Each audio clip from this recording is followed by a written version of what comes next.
ativos.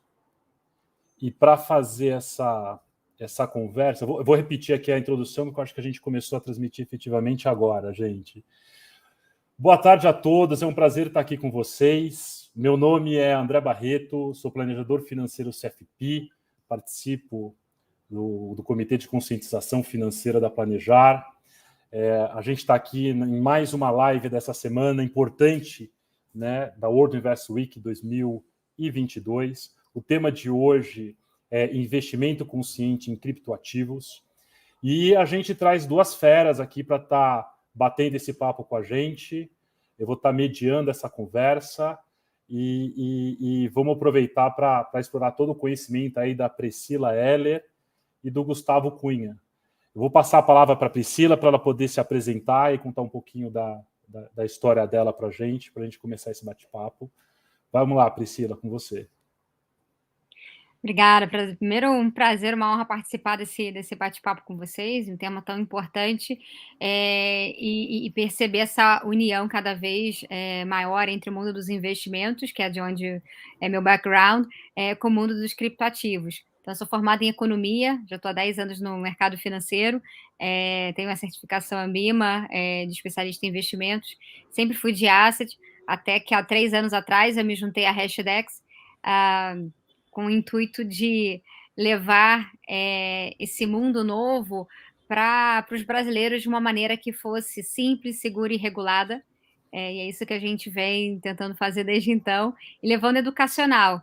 Acho que isso aí é um ponto bem importante que acho que a gente vai tratar bastante aqui nesse tema, porque se as pessoas não entendem do que elas estão investindo, elas vão acabar investindo errado, investindo mal, seja às vezes colocando mais do que deveria, ou mesmo não investindo, enfim, tem diversas questões aí que a gente pode abordar. Legal, vai ser bacana a nossa conversa. E você, Gustavo, conta um pouquinho de você. Bem, eu tenho quase 2 vidas, né? Eu tenho a vida de mercado financeiro tradicional, quase 25 anos, aí, ex-diretor de banco e etc., que basicamente terminou ali por volta de 2015, 2016, e tem a vida cripto após isso, né? De 16 ali até hoje, né? Entendendo muito o quanto essa tecnologia vai alterar e vai mudar toda a relação que a gente tem com o dinheiro, a relação com investimentos, a relação com tudo, no final das contas, né? Então, assim, é uma tecnologia que veio para ficar, e que está cada vez mais acontecendo uma coisa que, de certa forma, a gente já via lá atrás, né? Que ela começa muito separada, né, de mercado financeiro tradicional, e o que a gente vê aí, principalmente o ano passado, muito forte, né? Essa institucionalização, né? Essa mercado financeiro tradicional abraçando e chamando o cripto, né? Eu lembro de 2017, quando você ia com os amigos meus, ex-diretores de banco, ou diretores de banco naquela época, que você ia falar sobre cripto, ninguém nem queria te receber, achava que era um maluco completo. Hoje em dia abre a porta para você falar, né? E acho que esse ponto que a Priscila comentou é super importante, por ser uma coisa muito novidade, muito, muito diferente, etc., acaba fazendo com que as pessoas tenham que entender, né, antes de investir, tenham que saber o que está fazendo, seja consciente, investir nos volumes importantes, no instrumento que deixe ela mais tranquila em relação a isso, né? Acho que tem muita coisa aí para a gente discutir, mas vou parar por aqui, senão eu fico falando. Legal, senão... Não, muito bom. Eu acho que até para a gente poder trazer a nossa audiência aí, antes eu vou dar 2 recadinhos importantes. A nossa live está sendo transmitida em todas as redes sociais da Planejar, tá? Também está sendo transmitido ao vivo, e a gente também está oferecendo a orientação financeira remoto através da Planejar. Então, se você tem dúvidas sobre como se planejar, se você gostaria de falar agora com o orientador financeiro, né, com um planejador financeiro CFP, nunca teve acesso, é uma grande chance. Existe uma plataforma Planejar N2, vai ser colocado o link aqui para vocês, ou o QR Code. Vocês entrem, gerem um cupom e vocês podem estar interagindo através de um chat com os orientadores aí, com os planejadores financeiros CFP da Planejar, esclarecer todas as suas dúvidas.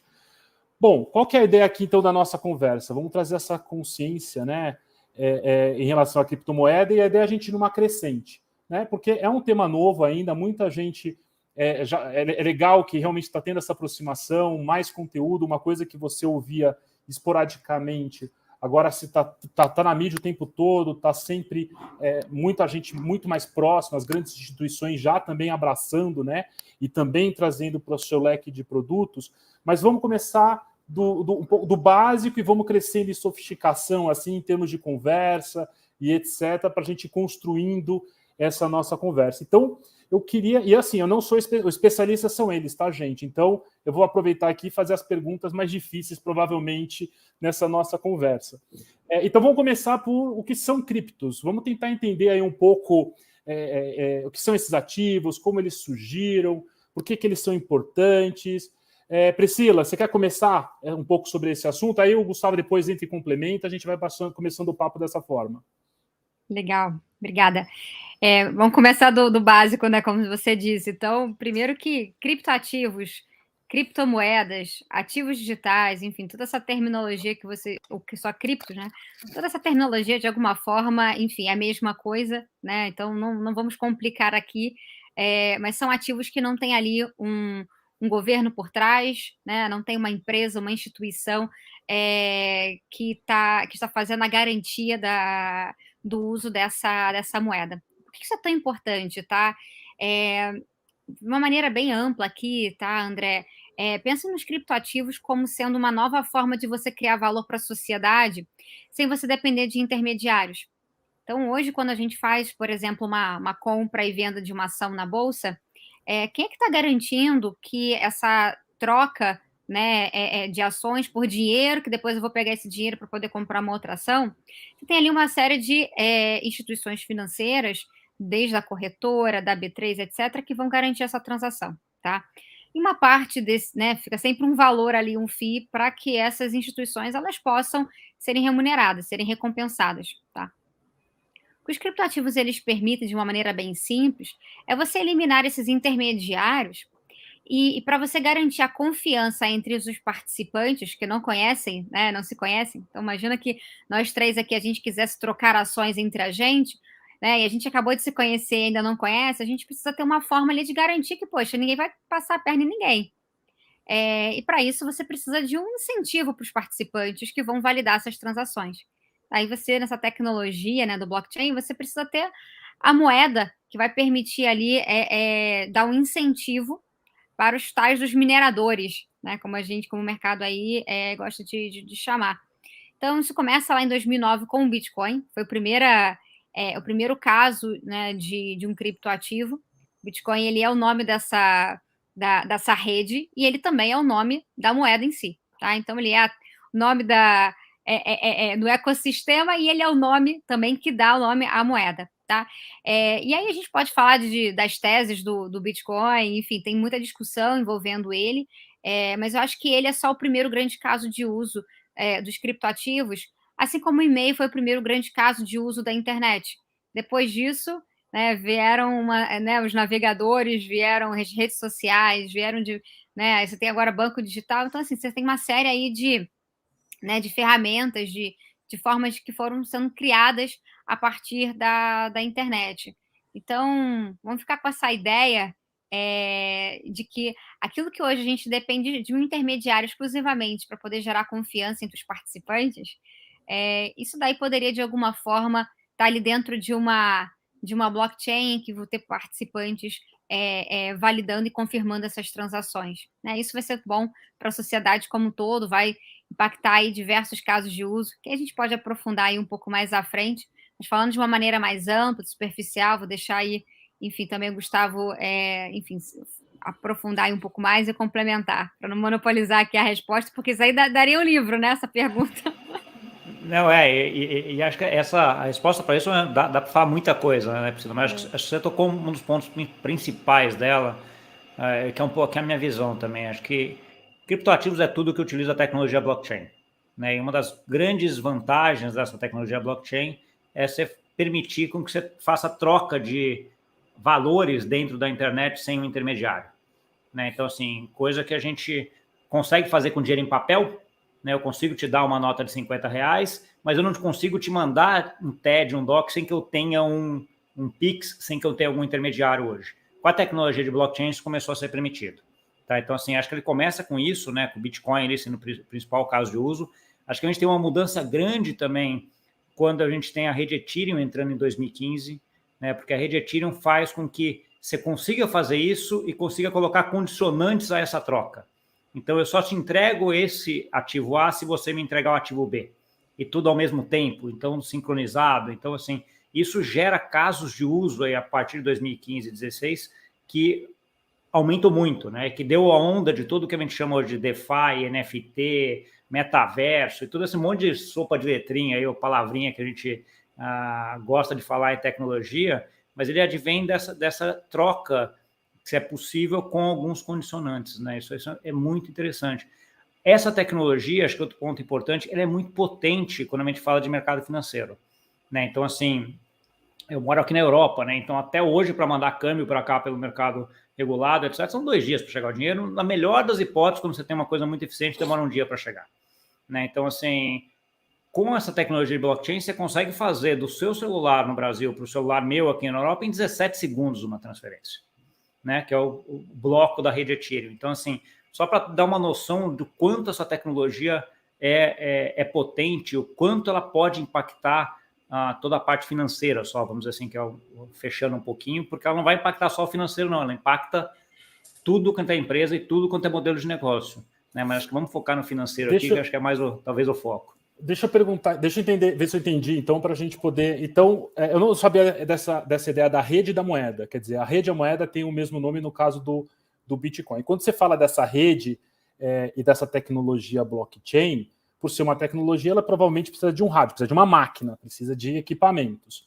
Então, se eu estou entendendo bem, existem vários equipamentos espalhados aí pelo mundo, onde a pessoa, para oferecer seu equipamento e deixar ele rodando, e deixar com que essa tecnologia fique processando ali dentro, tem essa história da mineração, é isso? Então ele vai conseguindo processar e fazer com que essa rede aconteça, fazer com que esses blockchains sejam formados, essas conexões, né, para poder fazer essas validações dentro dessa rede, é isso?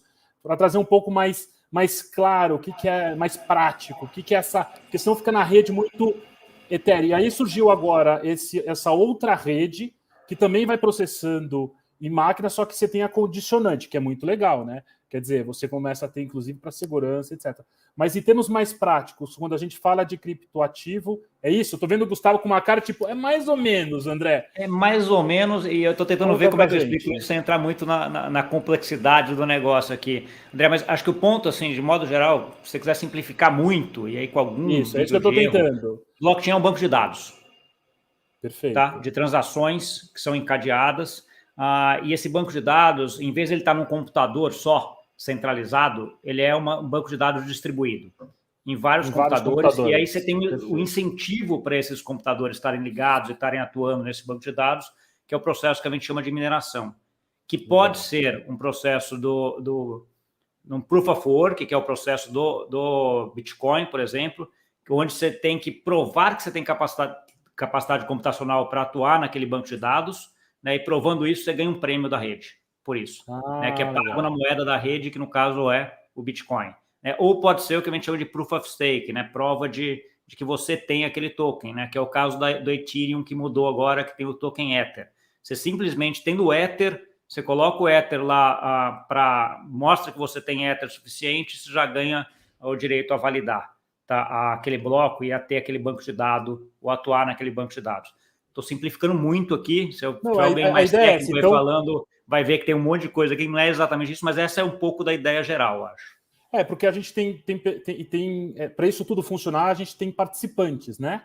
Então, para isso funcionar, um dos participantes são essas empresas ou esses centros, né, que ficam processando e fazendo com que essa rede em todo lugar, vários computadores ao redor, eles aconteçam. E aí você tem esse ativo, né, esse código, esse númerozinho lá, que é o código, que representa esse criptoativo. Acho que é mais ou menos isso, para a gente ter uma linha mestra aqui do que seria o criptoativo. Agora, como é que se negocia? Porque eu entendi que tem uma rede onde isso tudo é processado através desse grande bancão de dados. É um bancão de dados distribuído em um monte de lugar. Agora, como é que os clientes, como é que as pessoas que estão aí, que estão ouvindo a gente, conseguem chegar nesse banco de dados, pegar o dinheiro dela, né, os reais, e falar, não, eu vou trocar agora por esse novo modelo para eu entrar nesse universo.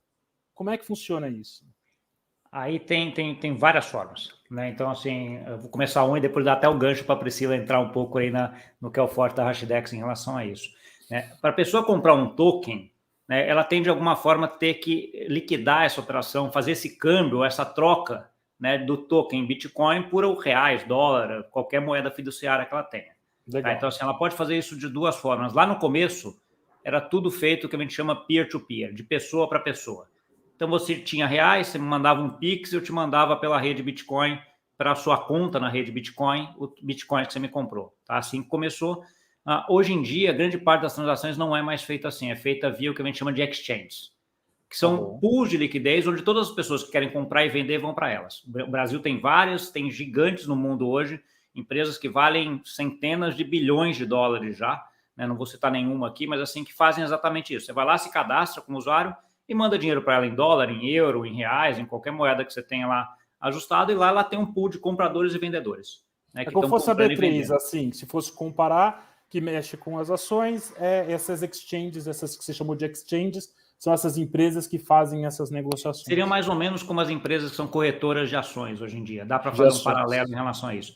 Tá? Então, assim, isso se você quiser comprar esse ativo e ter esse ativo sobre custódia sua, dentro da sua wallet, que a gente chama, dentro da sua carteira, que aí pode ser o teu celular, o teu pendrive, alguma coisa assim, né, que você tem controle sobre esse ativo, né, acho que essas são as duas principais formas. O que tem acontecido no último tempo, mais recente, é que as pessoas querem, de certa forma, participar do incremento que esses ativos estão tendo em termos de investimento, né, mas não querem ter essas discussões em relação à custódia. Né, porque uma das coisas que a parte de cripto traz, ao mesmo tempo que ela traz essa ponto de você não ter intermediários, ela te traz também a obrigatoriedade de você fazer a custódia dela. Tá? É como se você fosse seu próprio banco e tivesse seu próprio cofre. Né? Isso aí, obviamente, para pessoas comuns, é uma responsabilidade muito grande. Obviamente, você tem um percentual pequeno do seu patrimônio, não é um problema, mas você colocou 50% do seu patrimônio num negócio desse, você tem que entender bem da tecnologia ou contratar alguém que entenda bem. Né? Porque não é nem o recomendado, né? Isso. Ainda mais se você está começando, já deixando bem claro, tem que sempre começar aos poucos, entendendo uma parcela pequena do seu patrimônio, mas perfeito. Exato. A outra forma que tem, que eu falei que eu estava indo nesse caminho, é que você tem algumas empresas ou instituições que estão começando a fazer essa parte de custódia e provendo formas de acesso para as pessoas investirem nesses ativos sem terem que fazer a custódia deles.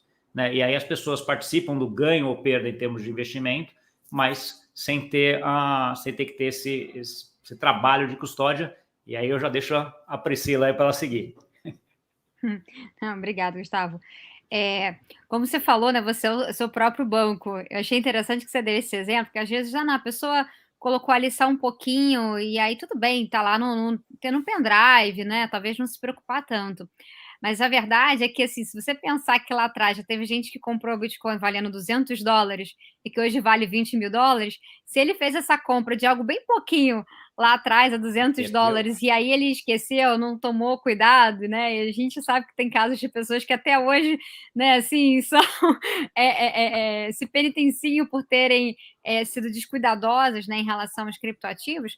A verdade é que isso daí, lá na frente, pode ter um valor muito grande, né? E era algo pequeno hoje em dia. Então, por isso eu falo o seguinte: é como se você tivesse que guardar uma barra de ouro na sua casa. Você pode enterrar ela no seu quintal, se você tiver quintal. Agora, se acontece alguma coisa com você, ninguém vai saber onde encontrar aquela barra de ouro, né? Ou mesmo se tiver né, dependendo de onde você anotou ali. Então, assim, o risco de você perder, né, de não ter feito um planejamento sucessório bem feito, é muito grande, né? E como a gente está falando aqui com planejadores, é muito importante colocar também na mesa esse risco de sucessão. Porque se você faz, por exemplo, isso agora, né, e eu viro para algum ente e falo, olha, tá naquele lugar, eu tenho que confiar bastante, porque se a pessoa for lá naquele lugar que eu falar, vai estar lá e ela pode transferir para ela na hora, né? Então, isso é importante entender. Então, já aconteceu de eu falar com uma pessoa, uma senhora, falou assim, não, mas eu tenho meu filho aqui que cuida para mim, eu não tenho acesso, tá com ele, tá tranquilo, tá, né? Ela não tinha nenhuma preocupação. Lógico, ela confia no filho, ok. Eu falei para ela, olha, infelizmente, a gente também tem que pensar no cenário, ao contrário, que apesar do seu filho ser mais novo do que você, a gente nunca sabe o dia de amanhã. né? Então, assim, teve um caso de um cara que tinha aí uma grana, enfim, muito grande em Bitcoin, novo, e acabou morrendo afogado numa praia, né? Então, assim, esse tipo de coisa, assim, às vezes é chato a gente ter que lembrar as pessoas, né, disso, mas como a gente está falando aqui com planejadores que tem que ter essa preocupação de sucessão, acho que bater nessa tecla da sucessão aqui é muito importante, tá? Então, assim, quando a Hashdex ela foi criada lá em 2018, um dos motivos, né, a gente fala assim, né, dor do dono que a gente estava tentando resolver, né, os sócios principais na época, eles já tinham investido de diversas formas, né, já tinham sido desde hackeados a investido em exchange que depois, enfim, não devolveu os recursos, né, passaram já por todo tipo de situação. Então, o que a gente fez aqui foi, já com o mercado um pouco mais maduro e com os custodiantes institucionais, que hoje fornecem um tipo de serviço de custódia da maior qualidade possível, mas que ainda está, de certa forma, restrita a grandes investidores, né? Então, a gente faz o quê? A gente contrata esses custodiantes, que vão ter ali desde cofres, né, que vão ter uma série de recursos hoje, que inclusive não tem nem contato com a internet, para fazer a guarda dos ativos. Então, quando o investidor hoje ele quer fazer de uma forma segura e regulada, hoje você já tem, né, tanto fundos de investimentos, né, fundo 555, né, e você tem os ETFs disponíveis na Bolsa.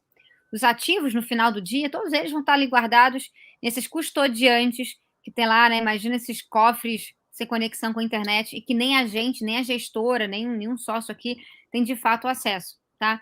Então, são barreiras que a gente tem para deixar realmente o cliente, o investidor ali com bastante proteção e investir com segurança, né? Sem ter que se preocupar, poxa, já estou me preocupando aqui com o tamanho, já tem todo o risco, né? Já tem toda a volatilidade do ativo. Eu ainda tenho que me preocupar com a custódia. Enfim, então a gente resolve essa questão. Legal. Interessante esse ponto, né? Tem até um filme no Netflix que eu acho que fala sobre isso, de um caso desse que se perdeu também, os tokens. Então, o token, na verdade, até para a gente trazer o planejador CFP já tem até uma base legal, né? Se você quiser conhecer um pouco sobre o ativo, falar com o planejador financeiro CFP é super importante, mas para os leigos aí que nos assistem, o token, então, é como se fosse um número, né? É um número grande que tem ali, que você, na hora que você faz investimento, você recebe esse número e você pode gravar no seu celular, no que você chamou de carteira, ou você pode anotar. Você pode literalmente anotar esse número, você pode colocar e guardar de alguma forma. Eu queria começar um pouco mais prático nessa questão. Por que eu posso perder ele? Eu posso botar num pendrive e botar no fundo da gaveta e ele ser jogado fora, é isso? Deixa eu pegar, acho que talvez um exemplo mais fácil para te explicar isso daí, André. Assim, pensa na rede blockchain do Bitcoin, por exemplo, como sendo o sistema financeiro brasileiro, só que como sendo um banco. A tua conta no Itaú, Bradesco, Banco do Brasil, o que quer que seja. Tá? Então, você tem uma conta lá, que é uma sopa de letrinha desse tamanho. Perfeito. E você tem uma senha que você tem. Tá? Essas duas é o que a gente chama de wallet, que é essa chave pública, que é essa conta do banco, e a senha é a chave privada, que a gente chama. Então, o conjunto dessas duas, quem tiver o conjunto dessas duas, consegue movimentar aquela conta. E essa conta sua, ela é aberta na internet, tudo o movimento que está lá dentro. Todo mundo sabe o que está acontecendo lá na tua conta. Só que ninguém sabe quem é o dono, porque ela é anônima, de certa forma. Todo mundo sabe que ela existe, quais são as contas, mas ela é anônima. Tá? Então, acho que esse ponto aqui é a forma como o sistema funciona. Isso não tem exatamente a ver com o token. Tá? Porque o token é como se fosse o ativo daquela rede que fica circulando em todas essas carteiras ou todas essas contas, que é a tua conta, a conta da Priscila, a conta minha, que fica lá circulando. Então, o que as pessoas precisam ter cuidado são esses dois números da conta e dessa senha. Na verdade, é um só, que é o que a gente chama de chave privada, que é a senha. Porque a chave pública legal. Todo mundo sabe. Você consegue ver e coisa. A senha é que só você pode ter. Quem tiver o conjunto das duas é que consegue movimentar. Então, com a sua senha, você consegue chegar nos seus tokens, né? Exato. Que você tem dentro para você poder... Conta. Então, assim que começou o blockchain, o legal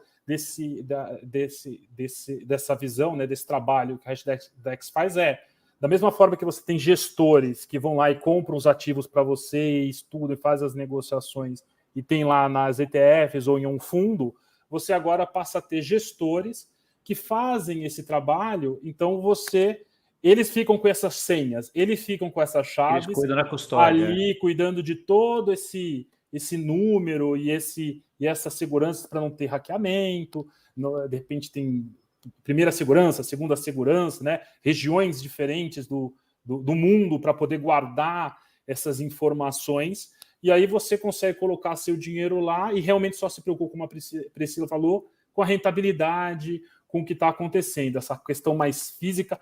Não que você não precise se preocupar com a sucessão, porque é como uma conta de banco que você tem que deixar, né, a sua família sabendo exatamente como é, o que não é, o que está acontecendo. Esse é mais um ativo que tem que entrar dentro do seu pacote, mas fica muito mais fácil quando a gente passa a falar, de repente, com um gestor já regulando isso para você, né, ajudando nessa intermediação com vocês. Interessante, muito, muito legal. Agora, deixa eu fazer... Pode falar. Rapidinho, André, só para complementar, desculpa, isso que você falou, né, essa questão da sucessão, hoje já existe, inclusive, fundo de previdência, né? A gente já tem fundo de previdência de cripto, então, né, que tem aquele benefício de você já poder identificar ali quem vai ser o seu beneficiário, né? Então, até isso também já...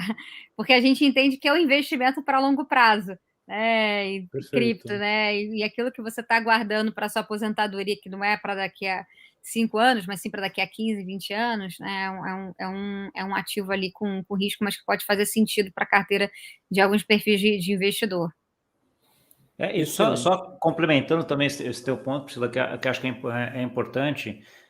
Hoje você já tem uma discussão até em termos de regulamentares, etc., de como é que você declara. Como é que você declara depende do país isso. Tá? O Brasil acho que já tem muito claro que você declara os criptoativos que você tem diretamente lá no teu imposto de renda, já tem até bem separados, etc., mas tem vários lugares do mundo que ainda estão bem atrás em relação a isso. Tá? No que você está investindo via um instrumento tradicional, né, um ETF, um fundo regulado, etc., que é o caso da Hashtag, você está investindo num fundo. Ele é um instrumento tradicional que está lá, juridicamente ele existe. O que está dentro dele, se é ações, criptoativos, renda fixa, etc., é outra discussão. Né? Então, assim, para efeito de sucessão, isso já está resolvido na hora que você investe num fundo regulado. Né? Ou no ETF na B3, ou em qualquer ativo que está na B3, porque já está dentro do sistema financeiro tradicional e da regulamentação que a gente tem. Né? Isso certamente facilita muito isso, e a vantagem quando está indo para criptoativos em relação a isso também é o que a Priscila entrou, você está terceirizando essa parte de custódia, né, que é o grande problema dessa chave privada e de como é que você administra isso. E aí você está pegando uma empresa como a Hashdex ou outras, etc., que estão lá e que fazem isso de uma forma profissional. Certamente muito melhor que 99,9% das pessoas fariam sozinhas. Muito legal. Vamos passar. Tem até uma pergunta aqui se tem algum guia básico para iniciar a atuação com o criptoativo para mitigar riscos pela falta de conhecimento, né? Quem quer responder? Essa a gente já vai começar agora. Vamos falar então. A gente acho que entendeu sobre cripto, né? Entendeu um pouco dessa mecânica. Vamos começar a entrar então nessas questões dos riscos. Risco para quem conhece pouco, tipos de risco, né? Uma coisa é o risco da própria operação. Outra coisa é um ativo, é mais um ativo financeiro, é mais um ativo de investimento. Então, de repente, explorar o primeiro lado um pouco desse risco do cripto, do seu cripto, e depois falar um pouco dos riscos como investimento, como mais um ativo que tem que compor aí a sua carteira. Vamos lá, Priscila, a pergunta aí foi para você. Não, legal. Eu vou até pegar um ponto aqui, né? Quando a gente fala de riscos, eu acho que você separou bem, né? Você tem uma coisa é o risco do valor do ativo em si, tá? Então, o fato do ativo existir e estar sendo negociado na exchange de cripto não quer dizer que ele, de fato, vale aquele valor que as pessoas hoje estão atribuindo a ele, tá? A gente pode pensar da mesma forma. Você não tem empresas que falem, né? Você não tem startups que começam e depois morrem. A gente já viu, inclusive, empresas na Bolsa de Valores que isso já aconteceu também, né? Assim, tinha ali todo um oba-oba por trás e no final não era nada disso que a gente estava imaginando, não vou nem citar aqui. Então, com criptoativos, hoje já existem milhares de criptoativos, uma facilidade gigante de você criar um. Então, pode ter certeza que a maioria deles não tem de fato ali um valor. Ou seja, não está de fato resolvendo um problema para a sociedade. Se a gente fosse resumir assim, está resolvendo um problema para a sociedade? E aí, lógico, a gente pode destrinchar isso em diversas outras formas de você fazer uma análise mais no detalhe daquele ativo, tá? Mas acho que a gente não é tanto aqui o caso, né? Não é ir tanto na análise, digamos, fundamentalista de cada um deles, mas é saber que existem os seus riscos, tá? Então, se o cliente estiver querendo investir diretamente, ele precisa saber. Se ele está começando, eu diria que assim, ter o Bitcoin, ter o Ethereum, são os principais criptoativos, aqueles que já têm ali, são mais testados, estão há mais tempo. Então, eu diria que ter esses dois, para quem quer iniciar, é o primeiro passo, tá? Depois disso, começa a olhar para as outras coisas, mas não adianta você querer olhar para as outras coisas sem ter o básico aqui, o arroz com feijão, é o Bitcoin e o Ethereum. Propostas diferentes, mais consolidadas em relação aos outros, mas ainda assim com bastante potencial lá no longo prazo. Não é porque você vai olhar, não, mas saiu de $200 para 20 mil e achar que já foi todo o potencial de crescimento, agora eu vou pegar aquele que começou há um mês atrás e que está valendo alguns centavos e achar que esse daí vai me dar um retorno maior. Na verdade, ele pode talvez até te dar um retorno maior, mas uma dor de cabeça maior também, tá? Então, esse é do ponto de vista assim, de valor.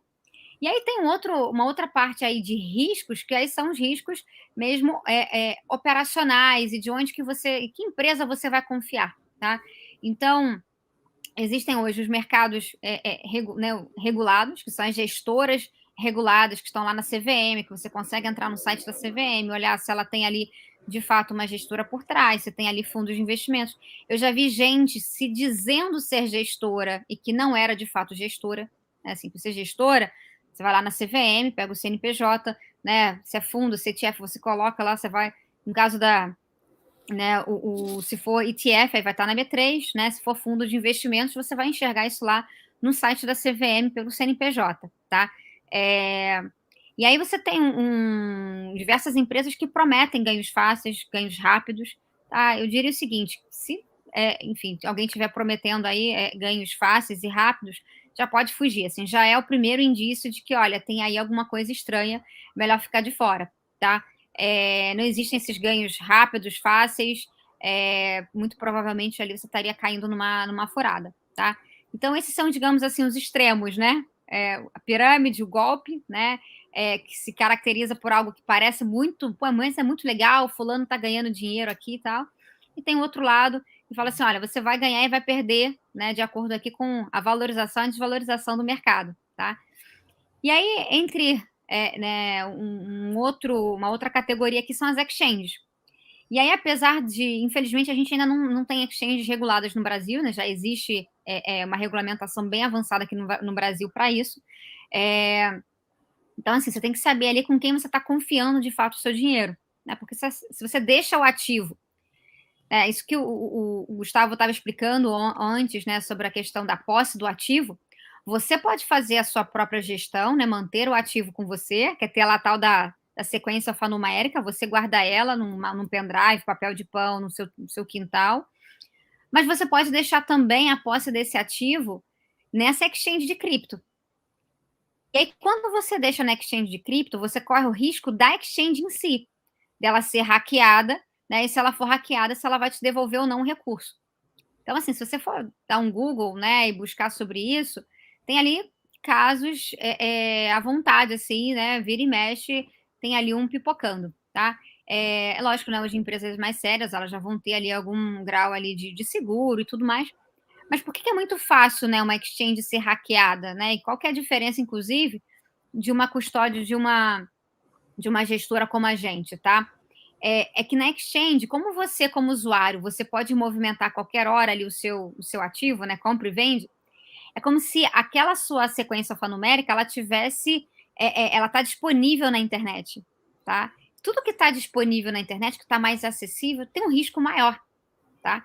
Enquanto que, no caso aqui da gente, da Hashdex, que a gente contrata custodiantes institucionais, o que eles fazem? Eles não deixam essa sequência alfanumérica conectada na internet. Então, por exemplo, quando eu compro um ativo numa exchange, eu já tiro da exchange e já mando para esse custodiante, eu não deixo lá, tá? Isso aí, assim, é uma das tantas outras ferramentas que a gente tem para poder proteger o investidor, tá? Então, pensar que você tem que saber escolher aí a exchange se você quiser fazer a compra diretamente, tá? E saber que você está correndo risco de exchange. Perfeito. Quer complementar, Gustavo? Tá. Não, eu só queria complementar com um ponto que acho que acho que essa visão sobre exchange que você colocou, Priscila, eu acho que era a visão quando eu entrei lá em 2017, 2018, né? Você tinha umas exchanges muito pequenas, feitas basicamente por programadores e com conhecimento talvez menor do mercado financeiro tradicional, né, ou das regulamentações.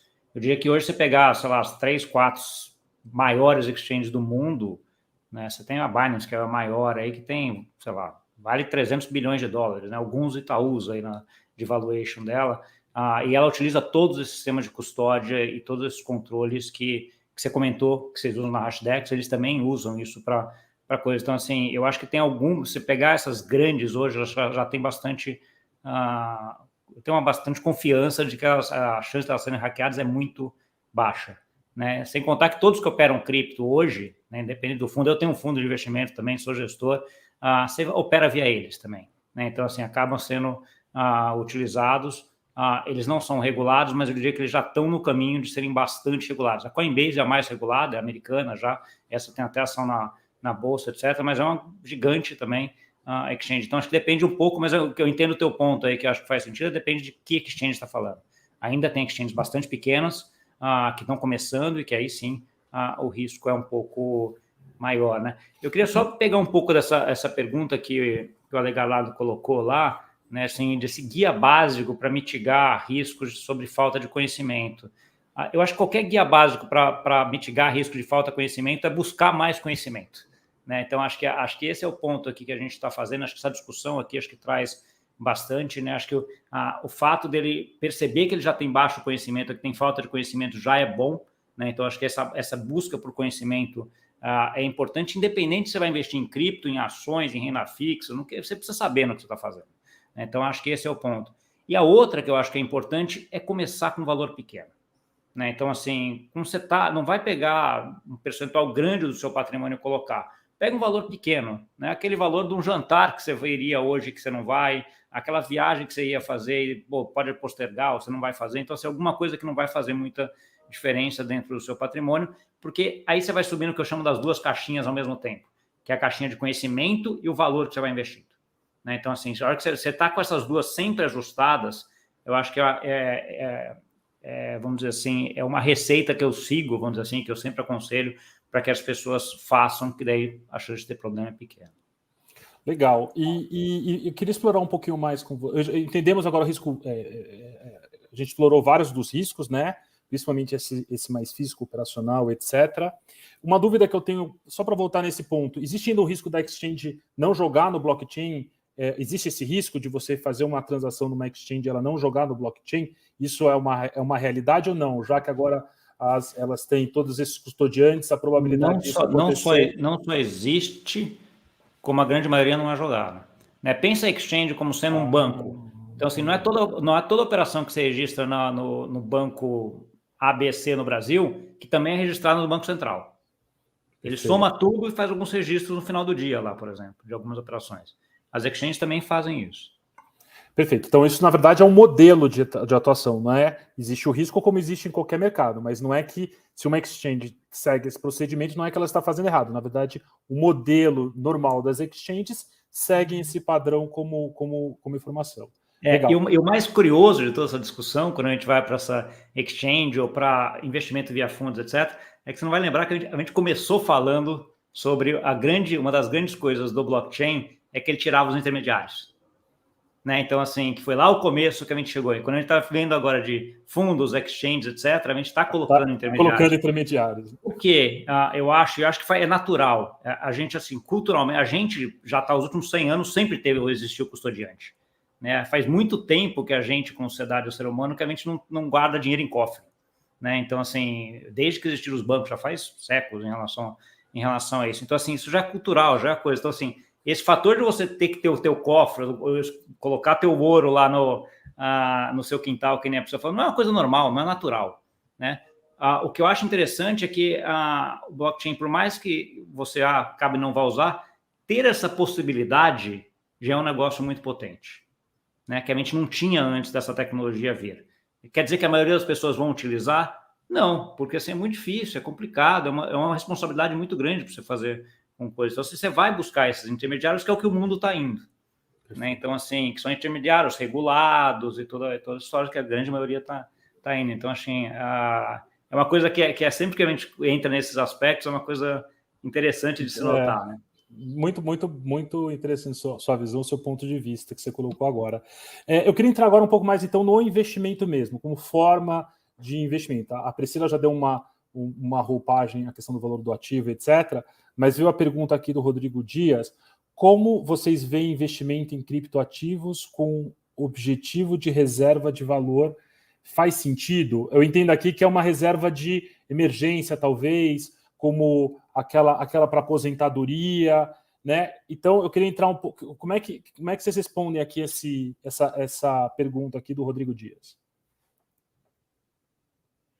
Posso começar aqui falando um pouco do Bitcoin, assim, vamos lá, como das principais características do Bitcoin, né, são algumas aí interessantes, uma delas é a escassez, tá? Então, existe aí uma quantidade máxima de Bitcoins que podem existir, não sei aí se André, que já estudou um pouco aí, já ouviu falar, né, sai dos 21 milhões de Bitcoins, tá? Então, pensa, né, fazendo aqui um paralelo, como se fosse aí uma commodity digital, onde você tem oferta e a demanda, tá?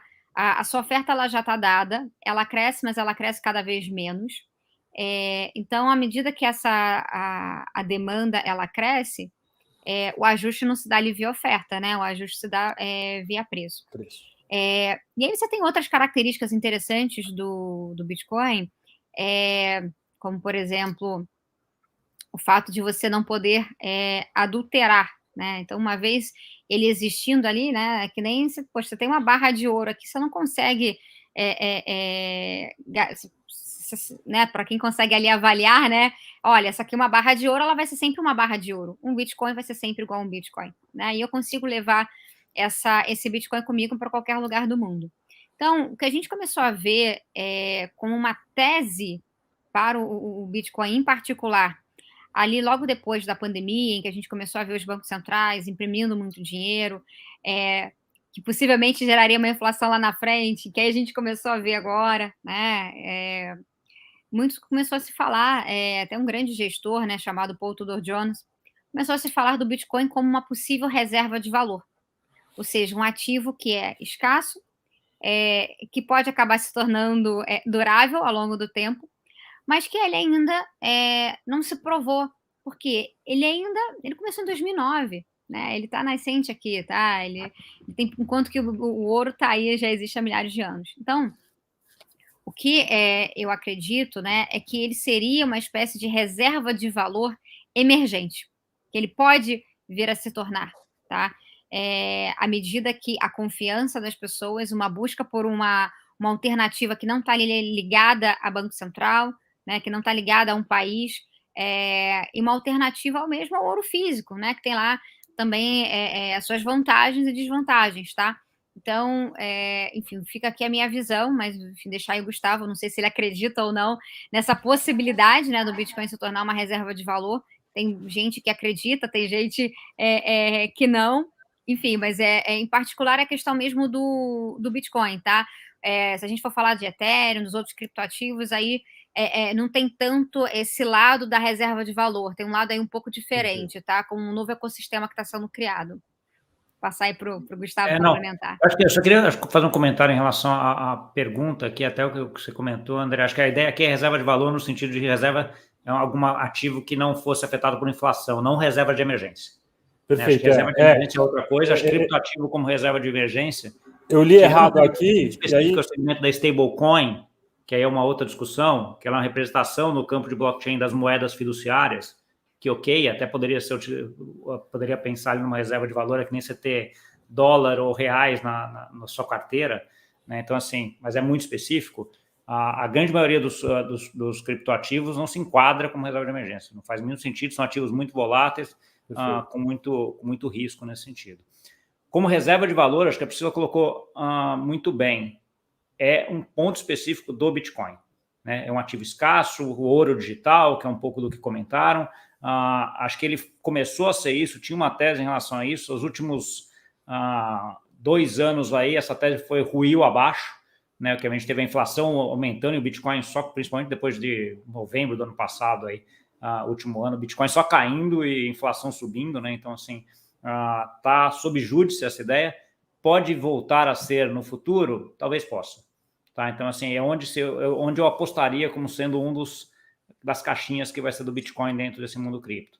Tá? Porque dentre as outras mais de 25 mil tokens, a ideia é muito mais, são modelos de negócio disruptivos em vários setores da economia que a gente tem hoje. Tá? E aí é como se investir em startups, né? Eu vejo, assim, essa parte de investimento nessas outras criptos, basicamente como se investir em startup. Né? São empresas pequenas que estão começando com modelos de negócios, alguns espetaculares, que são muito disruptivos e que podem estar criando quem vai ser a próxima Amazon, o próximo JP Morgan, a próxima, sei lá, Itaú, quem quer que seja aí do mundo. Muito, muito interessante. As moedas digitais dos bancos centrais podem atrapalhar nessa questão da reserva de valor, de se tornar reserva de valor, ou o fato de estar sendo criadas e os bancos centrais estarem começando a se posicionar, que não é um criptoativo, né? Uma moeda que já tem, que é atrelada, é só a digitalização dessa moeda, isso pode atrapalhar na questão da reserva de valor? Eu acho que não. Eu acho que são 2 discussões independentes. Acho que a maioria das moedas digitais dos bancos centrais hoje não utilizam a tecnologia blockchain. Tá? Eles têm alguns testes feitos, mas todos os testes feitos aqui na Europa, a Ásia principalmente, que é onde está mais avançado, ainda a blockchain ainda não é utilizado, porque eles utilizam os sistemas deles de pagamento que já estão lá. Né? É uma melhora. As stablecoins, que são essas representações de moedas fiduciárias dentro do mundo do blockchain, também tem várias, que são moedas, podemos considerar como moedas privadas, né, mas eles vão ser utilizados muito para meio de pagamento nesse campo digital. Né? Acho que essa é um pouco da discussão em relação a stablecoins. E CBDC é a forma dos bancos centrais não ficarem para trás, né? Porque a moeda do mundo inteiro está sendo digitalizada. Né? O Pix mostra no Brasil o sucesso que foi com a digitalização da moeda. Utiliza-se muito papel moeda ainda, o papelzinho lá no Brasil ainda, tá? Mas tende a cair isso drasticamente nos próximos anos. O Pix é um dos principais em relação a isso. E aí você tem que ter uma moeda que seja factível de se fazer isso. Né? Então, assim, acho que essa é um pouco da discussão que está no mundo hoje em relação a CBDC, mas volto, é uma discussão separada do que é a discussão de Bitcoin ter um valor, ser uma reserva de valor aí. Vamos voltar então para o básico, para simplificar aqui a conversa. Então a gente já entendeu que não pode ser reserva de emergência, não pode colocar todos os seus, e aí qualquer investimento, todo o seu dinheiro num lugar só, né? Num tipo de ativo só. A gente já entendeu que a gente tem que colocar aos pouquinhos, né? Começar, de repente, com as principais moedas, e vamos colocando aos pouquinhos esse valor para você ir aprendendo. Mas mesmo você aprendendo, tem que ter parcimônia, não adianta você se concentrar, porque concentrando o seu nível de risco fica muito maior, não é por aí dentro da sua carteira de investimento. Mas eu queria uma pergunta, talvez, não sei se vocês têm a resposta, mas então por que eu vou investir? Por causa do potencial de ganho? Por que as pessoas devem investir, né, nesse ativo? Se é um ativo que tem uma certa complexidade, por que as pessoas comuns que estão assistindo a gente aqui devem começar a investir nesse tipo de ativo? Já que tem uma volatilidade muito grande, tem um impacto muito grande de crescer muito, mas se tem impacto para crescer muito, tem impacto para perder muito também, né? Então, eu ouvi um pouco de vocês, especialistas, por que eu vou pegar uma parte, por menor que seja, que não seja só para diversão, né? Só para, vamos ver o que vai acontecer, mas como tratar como um investimento em si? Por que eu devo investir em criptoativos? Tá, posso começar aqui, assim, hoje a gente já tem diversas evidências, tá, que os criptoativos, eles não vão morrer, né? Vários que estão aí, pode ser que morram, né? Mas a tecnologia em si, ela vai sim ser adotada, né? Você já tem hoje empresas de diversos calibres investindo em adotar, investindo em como utilizar, etc. A gente poderia passar aqui bastante tempo falando de várias, inclusive de empresas que antes detonavam, né, o Bitcoin, né? Você viu, por exemplo, ano passado, o JP Morgan, não, vamos ter aqui sim fundo de cripto, ok, né? Que antes o Jamie Dimon falava assim, não, isso daí sem nem pensar. Então, assim, a gente viu diversos avanços do ponto de vista institucional, a gente viu muitos avanços do ponto de vista, olha, para que vai servir, né? Então, assim, os casos de uso, eles começaram a florescer. A gente ainda está num momento muito novo em relação a esses casos de uso, né? Diversas empresas, de fato, podem ser, sim, disruptadas, tá? Pela tecnologia blockchain, da mesma forma como a gente viu a internet disruptando diversos negócios e outras empresas que souberam se adaptar, souberam ir para a internet, que conseguiram sobreviver, a gente vai ver isso acontecendo. Então, se você desconfia, tá, que os criptoativos, eles podem vir a se tornar uma nova internet, do ponto de vista aí de potencial e de tamanho, só de ter essa desconfiança, acho que já seria um argumento para você pensar o seguinte: talvez ter zero do meu portfólio nisso daqui pode me sair caro lá na frente. Porque se eu tenho hoje só um pouquinho, se é só um pouquinho que a gente está falando, aí 1 a 5% do portfólio, e vai fazendo o preço médio, né? Vai com foco no longo prazo, você tem aí a assimetria de retorno. Então, eu diria o seguinte: se você entendeu essa visão geral, tá, dessa questão disruptiva que a gente está vivendo dos criptoativos, pensa na assimetria de retorno. Qual é? No limite, se você perder 100% do portfólio, né? Não do teu portfólio todo, né? 100% em criptoativo. Então, é 1% que você está perdendo, ok? Lógico que ninguém quer que isso aconteça. Agora, a simetria de retorno é que isso, se a gente estiver certo aqui, se a Priscila, Gustavo e uma série de investidores institucionais, empresas, etc., que estão investindo tempo e às vezes até suas carreiras nesse mercado, isso pode multiplicar algumas vezes o seu lá na frente. Então, esse 1% pode virar algo bem maior lá na frente. Então, a simetria de retorno aqui eu diria que é algo bem interessante. Legal. Gustavo? Eu acho que eu concordo plenamente com isso, Priscila. Eu acho que é isso daí. Eu acho que você tem que estar dentro. Eu acho que criptoativos hoje te dá a oportunidade de você investir em umas startups que estão começando, né? Então, assim, quem não queria ter investido na Amazon lá quando ela era um vendedor de livro online, né? Hoje ninguém nem lembra que ela vende livro online, tamanho gigante que ela é hoje, né? Então, assim, a gente tinha oportunidade. Mas naquela época era restrito a meia dúzia de investidor que estava lá no Vale do Silício. Não, hoje não. Cripto está em qualquer lugar. Então, pode uma pessoa da China, do Brasil, de Portugal, onde quiser investir na mesma startup e ter o mesmo nível de coisa. Então, assim, ele abre essa possibilidade para você investir, né, nesse começo, né, com todos, obviamente, riscos, mas com retorno assimétrico, que a Priscila comentou. Eu acho que o outro ponto aqui, para mim, André, tem a ver com o aprendizado. Eu acho que essa tecnologia vai mudar muito a forma como todos os modelos de negócio hoje estão atuando. E aí não estou falando só de mercado financeiro, estou falando de a parte de telecomunicações, a parte de qualquer coisa que você imaginar aí em relação ao modelo de negócio. Então, assim, quanto antes as pessoas olharem isso e começarem a entender, mais elas vão ver, mais cedo elas vão ver o impacto que vai ter na carreira dela, no trabalho dela, na vida dela, né? Então, acho que tem um fato disso daí que acho que é importante, porque senão daqui a pouco vai ser aquela pessoa que hoje não consegue usar o celular, por exemplo, né? Porque não sabe como é que usa. Então, assim, você tem alguns que não usam ainda, né? Então, assim, principalmente estou falando aqui de Europa, você tem uma população mais velha. Você teve algumas dificuldades na Covid de acessar algumas comunidades porque as pessoas não eram ligadas aí na internet, não viam as informações, né? Então, assim, por quê? Ficaram para trás e acabaram ficando, entendeu? Assim, eu acho que o risco é um pouco desse outro lado também, né?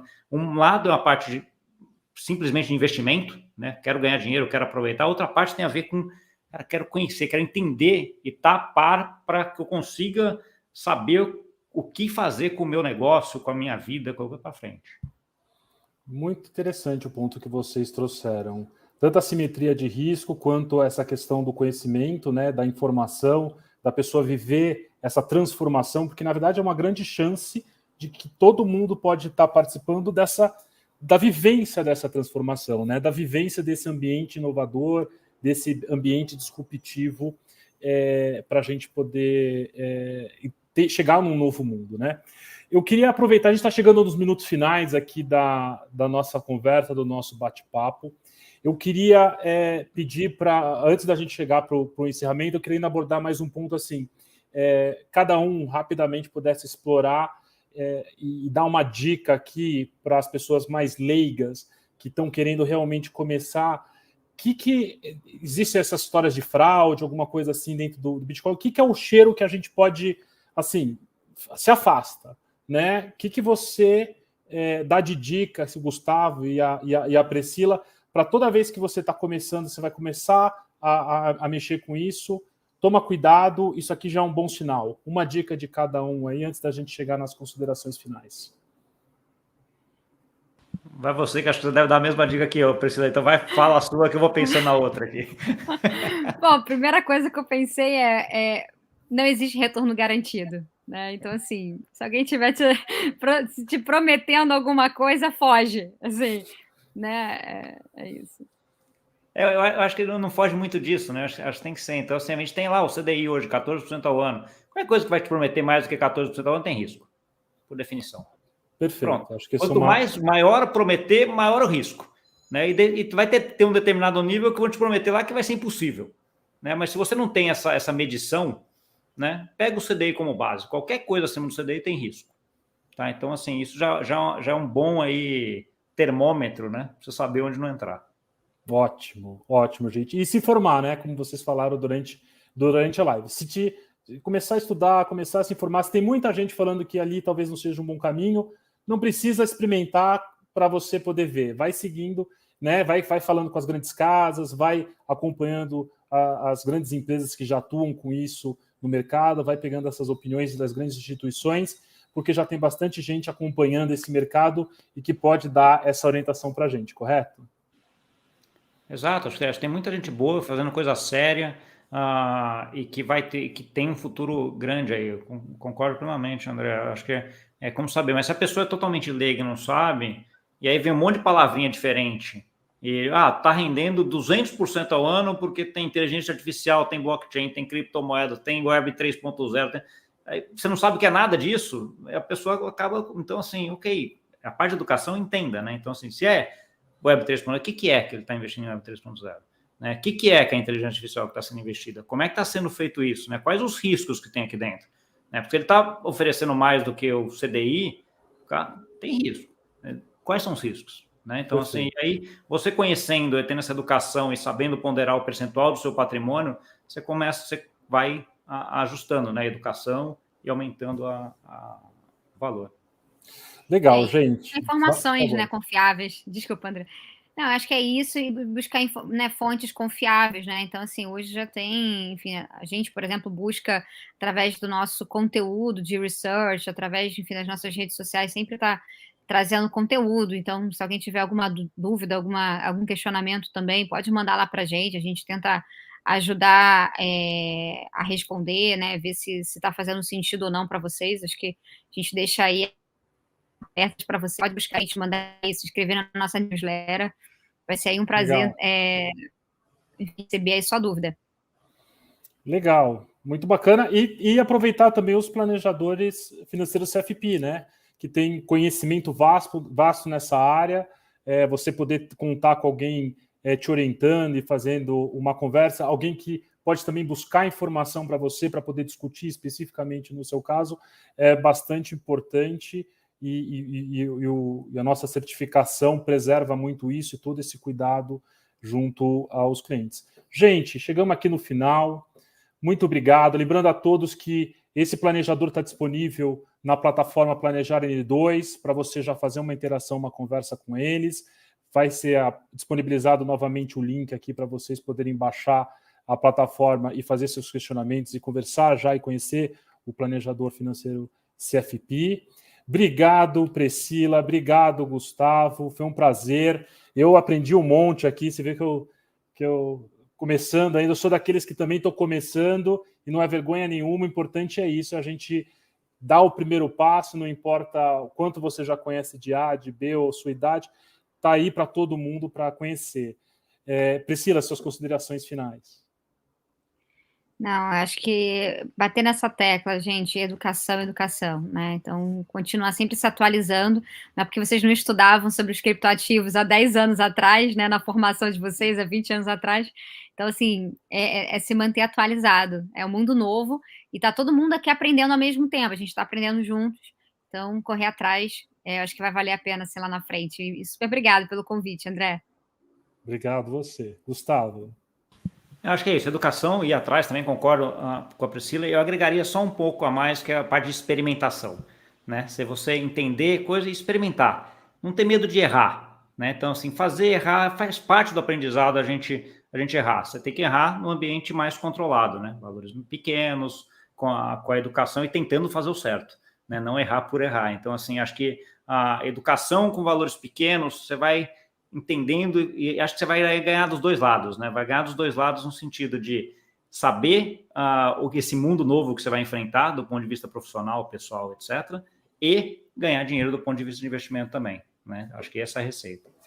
Legal, gente. Obrigado. Chegamos ao fim. Até a próxima. Obrigado. Obrigada.